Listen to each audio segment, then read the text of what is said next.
जब मेरे पास as a बतौर डायरेक्टर इसका बेटन आया, तब मैंने इसके ऊपर एक अप्रोच ली कि मैं ये पिक्चर यंग लोगों के लिए बनाऊंगा। मेरा यहाँ शुरू से ये इसमें वो था कि ये सिर्फ एक मूवी ना हो, एक मूवमेंट हो। मुझे अभी 2 साल हो गए हैं, मैं सिर्फ इसी पे काम कर रहा हूँ। मैंने अपना तन मन धन सब लगा दिया है। जैसे कि सावरकर जी काला पानी इतने साल रहे, वैसे 2 साल से मैं काला पानी में हूँ। क्या है ये फिल्म सावरकर, प्लीज इसके बारे में थोड़ा बताइए।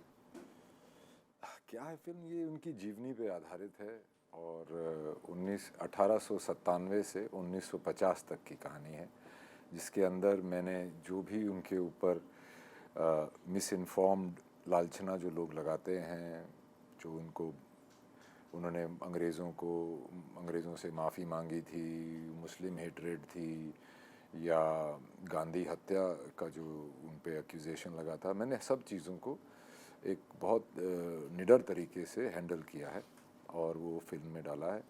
और ये फिल्म मेरे पास बतौर एक्टर आई थी। फिर मैंने इसके लिए वेट लूज़ करना शुरू कर दिया, क्योंकि पहली चीज़ जब ये फिल्म मेरे पास आई तो मेरे को यही लग रहा था कि मैं सावरकर जी जैसा तो दिखता नहीं हूँ। तो उसके बाद मैंने उसको साइड में रख के जब उनके बारे में पढ़ना शुरू किया, तो मैं स्कूल में मुझे हिस्ट्री का बहुत शौक़ था, तो मैं बहुत पढ़ता था। पर जब मुझे लगा था कि मैं सावरकर जी के बारे में जानता हूँ, पर जब मैंने सोचना शुरू किया तो मैं एक्चुअली में कुछ नहीं जानता हूँ एक्सेप्ट फॉर कि वो काला पानी गए थे। तो जब मैंने उनकी बारे में पढ़ना शुरू किया, तो शुरू में जब मैंने इंडिपेंडेंस स्ट्रगल की किताबें पढ़ी, तो उसमें जो आर्म्ड स्ट्रगल थी, जिसके बहुत लोग हिस्सा थे, वो सिर्फ एक पैराग्राफ में लिख दी जाती थी और ये लोग थे, इन्होंने कुछ नहीं कर पाए। तो फिर जब मैंने और उनके बारे में पढ़ना शुरू किया, तो मुझे रियलाइज़ हुआ कि कितनी सारी चीज़ें हैं, उनकी कितने उनके उनके व्यक्तित्व की कितने पहलू थे और कितनी सारी चीज़ें हैं और क्या-क्या चीज़ों से वो गुज़रे। वो सुन के फिर मेरा खून खौलने लगा कि भाई ये कहानी हमको क्यों नहीं बताई जाती, ना स्कूल में बताई जाती, ना पब्लिक में बात की जाती। उनका नाम लेते ही लोग कंट्रोवर्सियाँ बनाने लगते हैं, लालछना लगाने लगते हैं। उनके व्यक्तित्व पे, उनके देश की प्रति उनका प्रेम, उसके ऊपर, हर चीज़ के ऊपर। तब मुझे बहुत गुस्सा आया और फिर मैंने ठान ली कि मैं इसको करूँगा। हालाँकि बहुत शुभचिंतकों ने कहा था कि आप तो कलाकार हो, एक अच्छे कलाकार हो, इससे आप एक पॉलिटिकल पार्टी के साथ जोड़ दिए जाओगे, एक पॉलिटिकल आइडियोलॉजी के साथ जोड़ दिए जाओगे। तो तब मैंने कहा था कि अगर मैं नेहरू जी पे फ़िल्म कर रहा होता तो क्या आप यही बात बोलते मुझे? बिल्कुल नहीं बोलते। तो फिर मैंने इसको किया। फिर कोई स्क्रिप्ट नहीं थी, मैंने वेट लूज़ कर दिया था, तो मैंने बोला कि मैं लिखने की कोशिश करता हूँ। तो उत्कर्ष नैथनी है, मेरे को राइटर हैं, उनके साथ मैंने इसकी स्क्रीन प्ले लिखा और वो स्क्रीन प्ले बहुत ताकतवर निकल के आया, क्योंकि मेरी मैनेजर और दोस्त पंचाली चक्रवर्ती ने जब मुझसे बोला था कि भाई ये पिक्चर देखने क्यों आएंगे लोग, आजकल तो गांधी जी को भी इतना याद नहीं करते। तब जब मेरे पास एज ए बतौर डायरेक्टर इसका बेटन आया, तब मैंने इसके ऊपर एक अप्रोच ली कि मैं ये पिक्चर यंग लोगों के लिए बनाऊंगा। इसका जो मेकिंग, टेक्निक्स, कैमरा, म्यूज़िक सब यंग लोगों के लिए होगा। तो क्योंकि मैं चाहता हूँ, मैंने ठाना था कि कॉलेज में लोग जैसे शे गुवेरा की या भगत सिंह जी की टी शर्ट पहन के जाते हैं, वैसे सावरकर जी की भी पहन के जाएं। मेरा यहाँ शुरू से ये इसमें वो था कि ये सिर्फ एक मूवी ना हो, एक मूवमेंट हो, जो कि हमारे एक जो इतिहास लिखा गया था आज़ादी के बाद, जिसमें सिर्फ एक ही पार्टी और कुछ चंद लोगों ने हमें स्वतंत्रता दिलाई थी। उसके अलावा भी बहुत सारे लोग थे जिन्होंने बहुत बलिदान किया, उनमें से एक सावरकर जी भी हैं। उनकी कहानियाँ लोगों तक पहुँचें, उनकी तरफ लोगों का इंटरेस्ट बने, रुचि बने और लोग उसके बारे में अध्ययन करें। मैं तो कहता हूँ नेशनल आर्काइव्स में जाके आप देखिए किसने क्या क्या किया था, वो सब डॉक्यूमेंटेड है। तो यहाँ से मेरी कहानी शुरू हुई और फिर मुझे अभी 2 साल हो गए हैं, मैं सिर्फ इसी पे काम कर रहा हूँ। मैंने अपना तन मन धन सब लगा दिया है और मैं बहुत शुक्रगुज़ार हूँ ऊपर वाले का कि आज ये फ़िल्म की हम रिलीज़ पे ये बातें कर रहे हैं। एक समय था जब ऐसा लगता था कि ये कभी ख़त्म नहीं होगी, पर जैसे कि सावरकर जी काला पानी इतने साल रहे, वैसे 2 साल से मैं काला पानी में हूँ और सावरकर जी का सच और मेरी मूवी और मेरी जान एक ही बारी में आज़ाद हो जाएगी। इस प्रोजेक्ट से, इस स्टोरी से, इस सागा से। मेरा सवाल ये थोड़ा लंबा होगा। आपने जैसे कहा कि नेहरू जी पे फिल्म बनी है, इंदिरा जी पे फिल्म बनी है। जब भी हम कांग्रेस शासित लोगों के प्रधानमंत्रियों के ऊपर फिल्में बनती दिखता है तो हम बड़ा उसको बायोपिक और कहानी की तरह पॉजिटिवली लेते हैं, और सब उसकी चापलूसी भी हो फिल्म में तो भी हम उसको अच्छा मानते हैं। जी। क्या हमारे फिल्म मेकर में भी एक ब्रीड है कोई जो लेफ्ट विंगर राइट विंगर जो बात करते हैं कि क्या ऐसा होता है? आप भी सावरकर जी जो फिल्म बना रहे हो कोई छेड़छाड़ तो कर नहीं रहे, आप तो बायोपिक जैसा सब कुछ बता रहे हो जो असलियत है, फिर इस चीज़ का विरोध क्यों होने लगा इस तरह से? ये देखिए 3 मिनट के ट्रेलर में ही इतना विरोध होने लगा है, तो फिल्म देख के तो लोगों बहुत ज़्यादा विरोध होने वाला है, क्योंकि मैंने सच्चाई बताई है। मैंने कोई साइड नहीं ली है, जो सच्चाई है वो बताई है। बिल्कुल मेरे मेन जो पात्र हैं वो सावरकर जी हैं। तो ये शुरू से जब मैंने पिक्चर करनी, जैसे मैंने पहले बोला कि जब करनी शुरू की तभी से लोगों ने मुझे बोलना शुरू किया।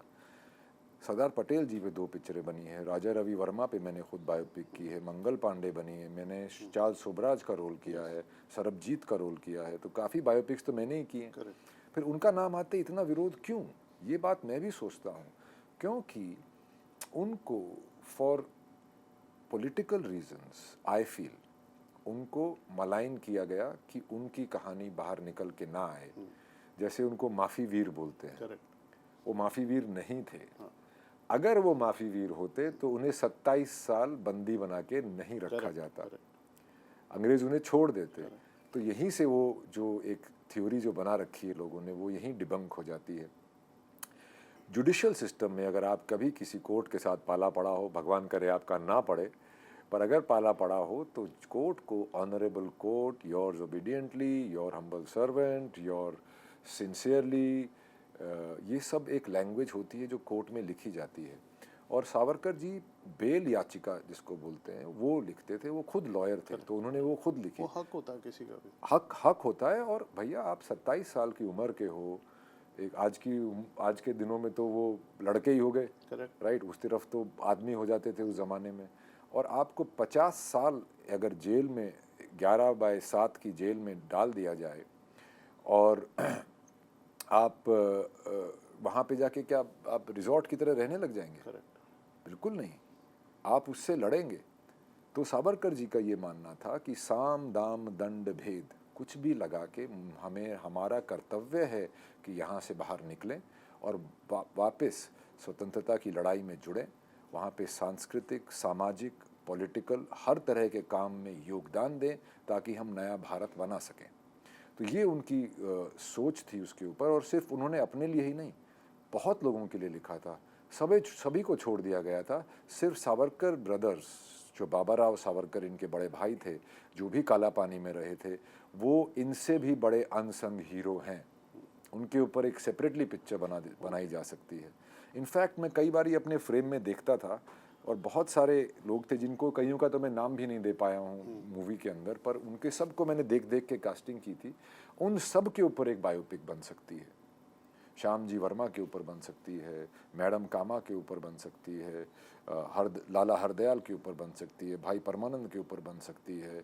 बहुत से ऐसे लोग थे, खुदीराम बोस, अनंत कन्हरे जिन्हें कोई नहीं जानता, मदन लाल धींगड़ा, भगत सिंह पे तो बन भी चुकी हैं, चंद्रशेखर आज़ाद, नेताजी पे बन चुकी हैं। तो ऐसी कई शख्सियत थीं जो कि कांग्रेस से जुड़ी नहीं थी। कांग्रेस एक क्या हुआ था कि 1857 में पूरे देश को निहत्था कर दिया गया था, क्योंकि जब वो उसको सिपाही म्यूटनी जिसको बोलते हैं, वो उसके बाद 1870 के दशक में वासुदेव फाड़के जैसे कुछ क्रांतिकारियों ने फिर से बंदूक उठाई और अंग्रेज़ों को मारना लूटना शुरू कर दिया।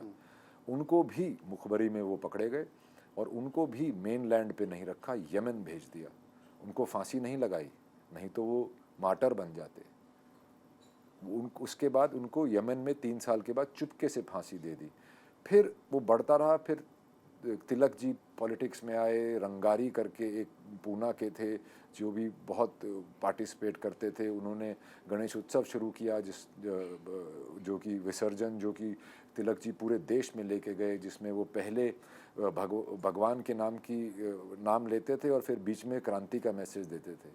तो वो सब चीज़ें हुई। फिर 1897 में चाफेकर बंधु ने बंदूक उठाई, WC रैंड और लेफ्टिनेंट आयस्ट को उन्होंने मारा क्योंकि उनका अत्याचार बहुत बढ़ गया था।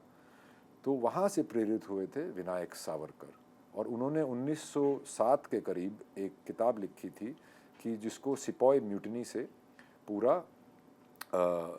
1857 भारत का पहला स्वतंत्रता संग्राम, वो किताब बहुत वायरल हुई, जैसे आज की भाषा में बोलेंगे बहुत वायरल हुई। और पहले उन्होंने उसको लिखा था एक हिंदुस्तानी क्रांतिकारी के नाम से लिखा था। वो पहली बुक थी जो छपने से पहले बैन हो गई थी, फिर वो कोपनहेगन में जाके छपी थी। उन्होंने गुरमुखी सीखी और हिस्ट्री ऑफ सिक्स लिखी। वो हमेशा अपने पास कृपान रखते थे। तो वो बहुत ही अलग सोच के प्रोग्रेसिव इंटेलेक्चुअल राइटर भी थे, कवि भी थे, एक इंडिपेंडेंट सोच के एक आइडियोलॉग भी थे। तो वो 1900 का जो पहला दशक था उसके अंदर बहुत सारी सीक्रेट सोसाइटीज़ बन गई थी। सावरकर जी ने मित्र मेला शुरू किया, फिर अभिनव भारत बनाई जो कि जिसमें 5-5 सदस्य होते थे, वो एक दूसरे ऑर्गेनाइजेशन के बारे में नहीं जानते थे। फिर पंजाब,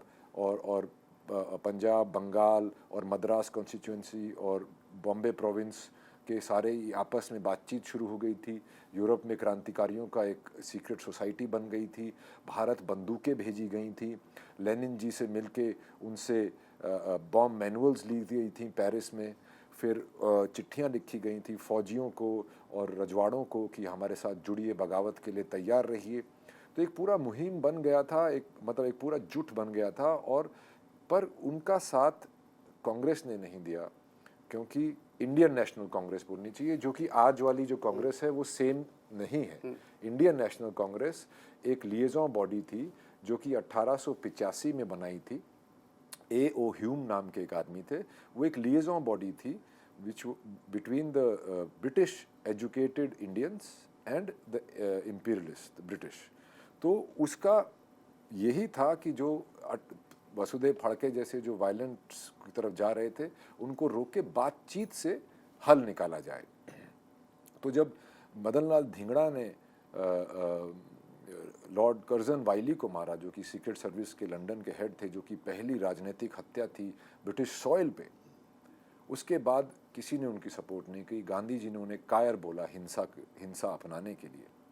तो ये सब चीज़ें हुई। फिर सावरकर जी को काला पानी भेज दिया गया, और उसके बाद काला पानी में जो उनके साथ हुआ, वहीं पे जाके उनको पठान वार्डर्स ने बहुत दुखी किया। वो एक रोटी पे एक कोल्हू की मेहनत से माफ़ करने के लिए लोगों को आयत पढ़ा के उनको वो ला इलाहा इल्लल्लाह मतलब उनको करके उनको रोटी दे देते थे और धर्म चेंज कर देते थे। ये सावरकर जी ने देखा वहाँ पे। यहाँ से सावरकर जी की थोड़ी सी मेंटालिटी चेंज होने लगी हिंदू मुस्लिम को लेके। और उसके बाद जब 1920 में कैलिफेट मूवमेंट हुआ, जो कि ऑटोमान एम्पायर के कैलिफ को टर्की में उनकी पावर कम कर दी थी जब वो फर्स्ट वर्ल्ड वॉर में ब्रिटिश से हार गए थे। तो कहीं के भी मुस्लिम कंट्रीज़ ने उसका विरोध नहीं किया। राय बरेली के दो थे, अली ब्रदर्स थे, जिन्होंने कैलिफेट मूवमेंट शुरू की। और गांधी जी क्योंकि मुस्लिम लीडर्स काफ़ी मुस्लिम लीडर्स कांग्रेस ज्वाइन नहीं कर रहे थे, क्योंकि कांग्रेस को डेमोक्रेसी चाहिए थी और वो अल्पसंख्यक थे। तो वो सोच रहे थे कि डेमोक्रेसी हमें नहीं चाहिए। अंग्रेज़ जब गए थे तो सल्तनत थी, जब जाएंगे तो सल्तनत होगी। तो ऐसे लोग भी थे। तो उनको कांग्रेस में मिलाने के लिए गांधी जी खिलाफत मूवमेंट के प्रेसिडेंट बन गए। वहाँ से एक सिलसिला देश मेरे ख्याल से वहीं बट गया था, और सावरकर जी उस वक्त काला पानी में थे।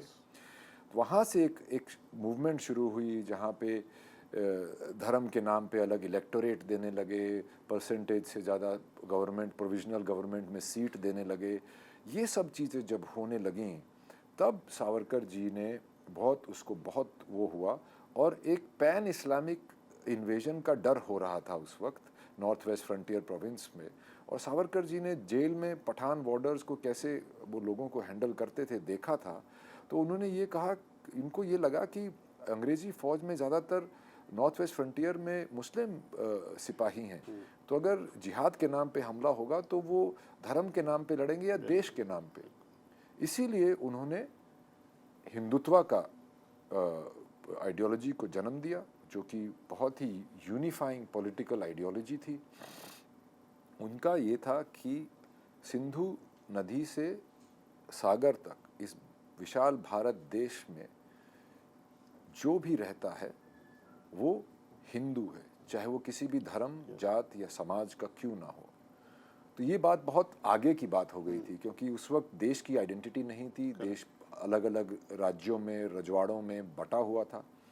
तो ये लोगों को बहुत समय लगा समझने में, और फिर उन्होंने इसको डिस्क्राइब करने की कोशिश की कि बोलते ठीक है, अगर आपको हिंदुत्व समझ में नहीं आ रहा है तो मैं आपको पहले ये बताता हूँ कि हिंदू कौन है। तो उनकी जियोपॉलिटिकल डेफिनेशन के हिसाब से उन्होंने ये कहा कि जो इस भारत देश को, इस ज्योग्राफी को अपनी पूर्वजों की ज़मीन माने, पितृभू या मातृभू माने, अपने त्योहारों को, खान पान को, वेशभूषा को अपना माने, वो हिंदू है, चाहे वो किसी भी धर्म या जात या समुदाय का क्यों ना हो। पर चूंकि अभी आप आज के प्रिज्म में अगर देखोगे तो वो प्रिज्म फिर गलत है। हिस्ट्री को उस टाइम के सर्कमस्टांसिस से देखना चाहिए। उस टाइम के जो पैन इस्लामिक इन्वेजन की जो एक थ्रेट बन गया था, उसको मद्देनज़र रखते हुए उन्होंने उसमें एक लास्ट क्लॉज ऐड किया, जिससे सब लोगों को बहुत तकलीफ़ होती है। वो है कि ये उनकी पुण्य भूमि भी होगी। पुण्य भूमि का मतलब सिर्फ फेथ नहीं होता, आपकी कर्म भूमि भी होती है। तो उनकी कर्म भूमि होगी। उनका बस ये कहना था कि देश धर्म से ऊपर होना चाहिए। ये उन्होंने यूनिफाइंग एक वो बनाई थी, ये देखते हुए कि खिलाफत के बाद देश बंटने लग गया था। तो उन्होंने उसको यूनिफाई करने के लिए ये बनाया था कि अगर पता कैसे चलेगा, तो बोलता है आप हिंदुस्तान के किसी भी प्रांत में शेक्सपियर की किताब ले जाओ और रविंद्रनाथ टैगोर की किताब ले जाओ, हर प्रांत में लोग कहेंगे कि रविंद्रनाथ टैगोर की किताब हमारी है। क्यों? ये उन्होंने एग्जाम्पल दिया था। और उन्होंने कहा था कि अगर यहाँ पे आपकी आस्था है, यहाँ के मस्जिद में या दरगाह में आपकी आस्था है, तो आप भी हिंदू हैं। बुद्धिस्ट भी हिंदू हैं, जैन भी हिंदू हैं, सिख भी हिंदू हैं। सिख तो बोलते थे सबसे बड़े हिंदू हैं, क्योंकि एक ढाल भर के हिंद को बचाते आए हैं। तो उनकी ये थी, उनकी ये हिंदुत्व की उन्होंने फिलॉसफी दी उस वक़्त जब वो मेनलैंड में वापस आ गए थे काला पानी से। और फिर उन्हें और 13-14 साल उनको हाउस अरेस्ट, डिस्ट्रिक्ट अरेस्ट में रखा गया रत्नागिरी में। तो जब लोग बोलते हैं कि भाई ये ब्रिटिश टूज थे, इन्होंने माफ़ी मांगी, उनके लिए काम कर रहे थे, तो भाई मेरा एक सिंपल सवाल है, तो 27 साल उनको कैप्टिविटी में क्यों रखा?